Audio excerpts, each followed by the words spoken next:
सनातन धर्म की जड़ों को फिर से सींचने का वक्त आ गया है। अब जब धीरेन्द्र शास्त्री के नेतृत्व में हिंदू ग्राम की आधारशिला रखी जा चुकी है, तो ये केवल एक गांव नहीं बल्कि एक आध्यात्मिक क्रांति का प्रतीक बनता जा रहा है। ये वही धरती होगी जहां वैदिक मंत्रों की गूंज सुबह की हवा में ताजगी भर देगी, जहां धर्म, संस्कृति और परंपरा को केवल सिखाया नहीं, जिया जाएगा। यह ग्राम एक चिंगारी है जो पूरे भारतवर्ष में सनातन के पुनर्जागरण की लौ जलाने का सामर्थ्य रखती है। इतिहास रचने की शुरुआत हो चुकी है, इसलिए आज हम आपको सनातन का प्रतीक बनने वाले इस हिंदू ग्राम के बारे में डिटेल में बताएंगे कि आखिर ये ग्राम कैसा होगा, और अगर लोगों को इस ग्राम में घर चाहिए तो उसके लिए क्या शर्तें होनी चाहिए। और उससे पहले आयोन भारत को सब्सक्राइब कर लीजिए। नमस्कार, मैं हूं आपके साथ स्नेह श्रेयस। आयोन भारत देख रहे हैं आप।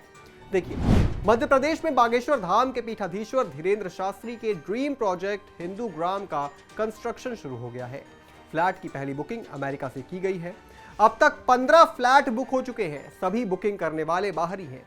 इनमें दिल्ली, मुंबई और बैंगलोर जैसे शहरों के लोगों की संख्या ज्यादा है। इस मेगा प्रोजेक्ट की लागत 480 करोड़ रुपए है। पहले चरण में 2 साल में 72 फ्लैट बनाए जाएंगे। कुल 1000 फ्लैट बनाए जाने हैं। 5 से 6 साल में प्रोजेक्ट तैयार हो जाएगा। प्रोजेक्ट के लंबा चलने के कारण कीमत भी बढ़ सकती है। सबसे बड़ा सवाल यह है कि अब जब बागेश्वर धाम के गढ़ा गांव में पहले से ही 100% हिंदू आबादी है, तो वहां अलग से हिंदू ग्राम बनाने की आवश्यकता क्यों पड़ी।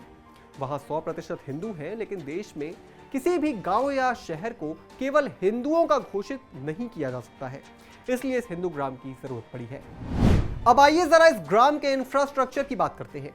इस ग्राम को छतरपुर के गढ़ा में बनाया जा रहा है। 2 ब्लॉक में बिल्डिंग्स को बनाया जाएगा। पीठाधीश्वर धीरेन्द्र शास्त्री ने गढ़ा गांव के किसानों से करीब 70 लाख रुपए प्रति एकड़ के हिसाब से 6 एकड़ जमीन खरीदकर बागेश्वर धाम जन सेवा समिति के नाम की है। इस जमीन पर जेसीबी मशीन से ब्लॉक्स की खुदाई का काम शुरू हो गया है। एक बिल्डिंग की जमीन का एरिया 4524 स्क्वायर फीट का है। इनमें 3 मंजिला बिल्डिंग का निर्माण होगा। हर मंजिल में 8 1 BHK फ्लैट होंगे। इस तरह एक बिल्डिंग में 24 फ्लैट होंगे। एक फ्लैट की कीमत 17 लाख रुपए होगी। पूरे प्रोजेक्ट की बात करें तो इनमें कुल 333 फ्लैट बनाए जाएंगे। एक फ्लैट का एग्रीमेंट 99 साल का होगा। आइए जरा कुछ महत्वपूर्ण बातों पर भी चर्चा करते हैं। हिंदू ग्राम में हिंदू परिवार ही फ्लैट ले सकते हैं, कोई रिजर्वेशन नहीं है। फ्लैट्स को बेचा नहीं जा रहा है। इन्हें धर्म और सेवा कार्य के लिए निर्धारित अवधि के लिए दिया जाएगा। परिवार के पास 30 साल तक आवास के उपयोग का अधिकार होगा। इनका उपयोग मित्र रिश्तेदार के रुकने के लिए भी किया जा सकता है। फ्लैट लेने वालों को मेंटेनेंस चार्ज भी देना होगा। इससे बिजली, पानी, सुरक्षा, पार्किंग, गार्डन, सफाई की सुविधा दी जाएगी। फ्लैट को ना तो किराए पर दिया जा सकता है और ना ही बेचा जा सकता है। फ्लैट के लिए राशि दान स्वरूप बागेश्वर धाम जनसेवा समिति के बैंक खाते में या नकदी के रूप में दी जा सकती है। पजेशन के लिए बागेश्वर धाम जनसेवा समिति और शिष्य परिवार के बीच स्टैंप एग्रीमेंट बनेगा। शर्तों का उल्लंघन करने पर एग्रीमेंट निरस्त किया जा सकता है। धीरेन्द्र शास्त्री ने 1 अप्रैल को सोशल मीडिया पर वीडियो जारी किया था। इसमें कहा था कि हिंदू राष्ट्र का सपना हिंदू घर से शुरू होता है। पहले हिंदू परिवार, समाज और ग्राम बनेंगे, फिर हिंदू तहसील, जिला और राज्य की स्थापना होगी। इसके बाद हिंदू राष्ट्र की परिकल्पना पूरी होगी।